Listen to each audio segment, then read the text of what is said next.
आज बहुत अधिक ही समय आपने दर्पण को दे दिया। प्रतिदिन की अपेक्षा आज आप बहुत सुंदर लग रही हैं। स्वामी, ऐसा तो कुछ भी विशेष नहीं है, केवल आपकी आंखों का धोखा है। मैंने तो प्रतिदिन की ही तरह श्रृंगार किया है और प्रतिदिन की तरह ही आप आए हैं। आज मुझे तो कुछ भी विशेष लगता नहीं। स्त्री अगर दर्पण को अधिक समय दे तो समझ लेना चाहिए या तो वो मंदिर जाना चाहती है। स्त्री अगर दर्पण को अधिक समय दे तो अवश्य ही वो बाजार जाना चाहती है। और स्त्री ने अगर दर्पण को अधिक समय दिया है तो वास्तव में उसके मायके से बुलावा आया। नहीं, ऐसी कोई भी बात नहीं है।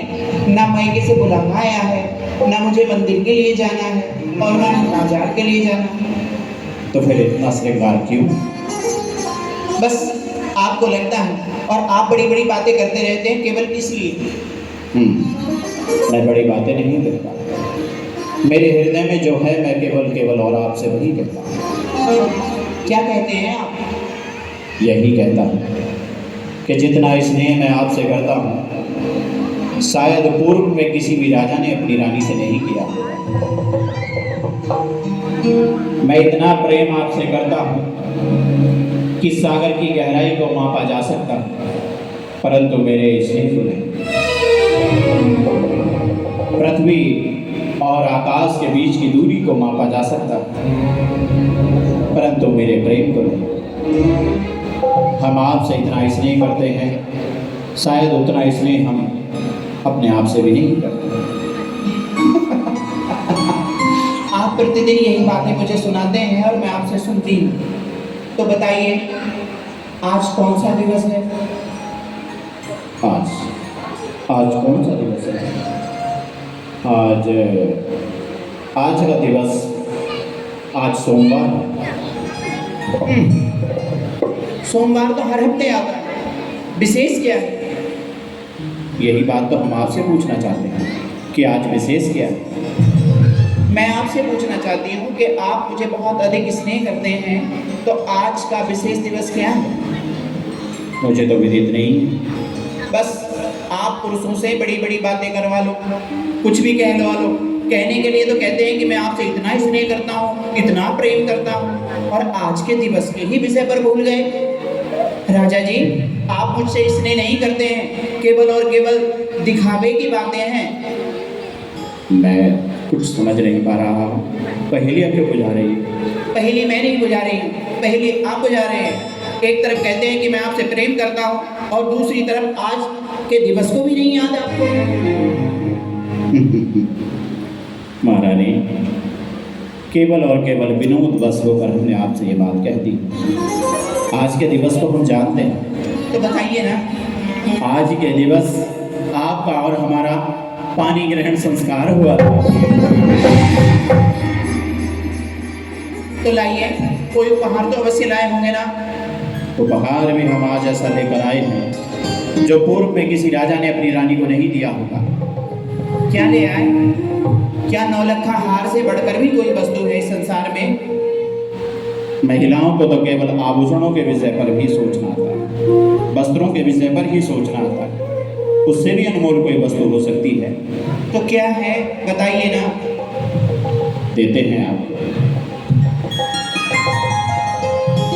ये लीजिएगा।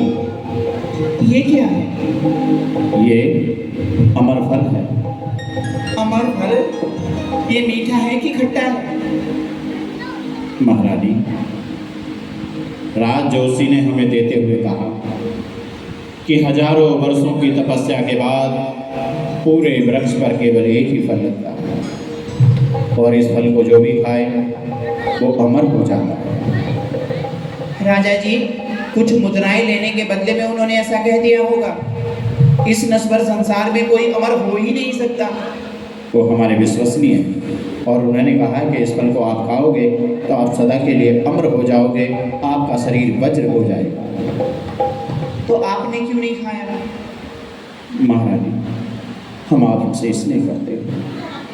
महारानी, यदि हमने इस फल को ग्रहण किया और हम अमर हो गए और हमारी आंखों के सामने आपकी मृत्यु हुई तो हम ये देख नहीं सकेंगे। नहीं देख सकूंगा मैं आपकी आंखें गड्ढे में जाते हुए, नहीं देख सकूंगा मैं आपके चेहरे पर झुर्रियां पड़ते हुए, नहीं देख सकूंगा मैं आपकी कमर को झुके हुए। इसलिए इस फल को तुम्हें खाना होगा। क्या कह रहे हैं आप? पत्नी की आंखों के सामने पति की मृत्यु हो जाए, ऐसा तो कोई स्त्री स्वप्न में भी नहीं सोचती। आप मुझे ये फल दे रहे हैं असरा? महारानी, ये फल तुम्हें खाना ही होगा। ऐसा करते हैं दोनों आधा आधा खा लेते हैं। यही तो विडंबना है। मैं भी आपके साथ युगों युगों तक जीना चाहता हूँ, परंतु ये फल यदि आधा आधा करके खाया तो निष्फल हो जाएगा। ये फल पूर्ण रूप से उसी को फल देगा जो इसे संपूर्ण ग्रहण करेगा। आप इसे ग्रहण कर लीजिए। नहीं स्वामी, आप राजा हैं, आप सुरक्षित रहेंगे तो प्रजा सुरक्षित रहेगी, इसलिए आपको इसे ग्रहण करना चाहिए। महारानी, ये एक पति की भी आज्ञा है और उज्जैनी नगरी के राजा की आज्ञा है कि इस फल को तुम्हें ग्रहण करना ही होगा। भर्तरी, ओ भर्तरी। प्रणाम बड़े भैया। हाँ, हो गया प्रणाम। कितनी बार तुमसे कहा है कि तुम्हें राजपाट की ओर आना चाहिए, परंतु आप उस ओर आते ही नहीं है।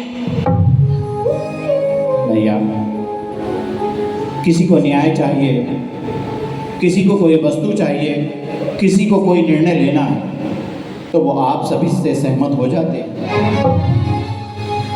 इसलिए मुझे राजपाट आने की क्या आवश्यकता? राजा की कुछ सीमाएं होती हैं और राजा के भाई की भी कुछ सीमाएं होती हैं। कई बार गुप्तचर केवल और केवल आपसे मिलना चाहते हैं, मगर आपको यहाँ से फुर्सत ही नहीं मिलती। भर्तरी, तुमने राज मुकुट लगाया है, तुमने ये राजसी वस्त्र आभूषण पहने हैं, केवल और केवल उस जनता के कर से आए हुए हैं। यदि एक दिन जनता भड़क उठी तो यह सिंहासन तुमसे छीन लिया जाएगा।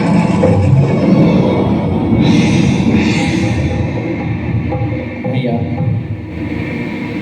शायद ये राजपाट में नहीं चला पा। इस राजपाट को आप मुझसे ले लीजिए, ये मुकुट आप ले लीजिए, मैं केवल सिंहासन की सेवा करूंगा। वाह, राजा बनकर तो तुमसे सिंहासन पर बैठा नहीं जाता और कहते हो सिंहासन की सेवा करोगे। यदि ये मुकुट मुझे चाहिए होता तो मैं पिताजी से स्वयं ले लेता, जिस समय पर पिताजी मुझे दे रहे थे, परंतु मुझे मुकुट नहीं चाहिए था। तुम्हारा मोह ने मुझे यहाँ पर रोक के रखा है, अन्यथा मैं भी पिताजी के साथ वन विहार की ओर गमन कर जाता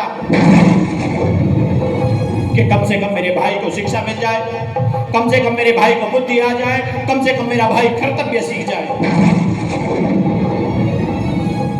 यदि शयन कक्ष ही जीवन होता तो लोग इतने बड़े बड़ी व्यवस्थाएं नहीं बनाते। केवल तुम शयन कक्ष में ही अपनी सुबह से लेकर शाम यही कर देते हो। ये उचित नहीं है और खास कर एक राजा के लिए उचित नहीं है। भैया, मैं कल अवश्य आऊंगा। वाह, कितनी बार मैं तुम्हारे पास संदेश लेकर आ चुका हूँ, कितनी बार संदेश दास दासियों द्वारा भिजवा चुका हूँ, मगर तुम आज तक बाहर नहीं आए। सुबह तैयार होते हो और शाम तुम्हारी यहीं पर हो जाती है। लेकिन कह देता हूँ, जो लोग अपने कर्तव्य से विमुख हो जाते हैं उनके पास पछताने के लिए भी समय नहीं होता। थोड़े कहे को अधिक समझना और अधिक समझाने की तुम्हें आवश्यकता नहीं है। नहीं स्वामी, आपको राजपाट जाना चाहिए।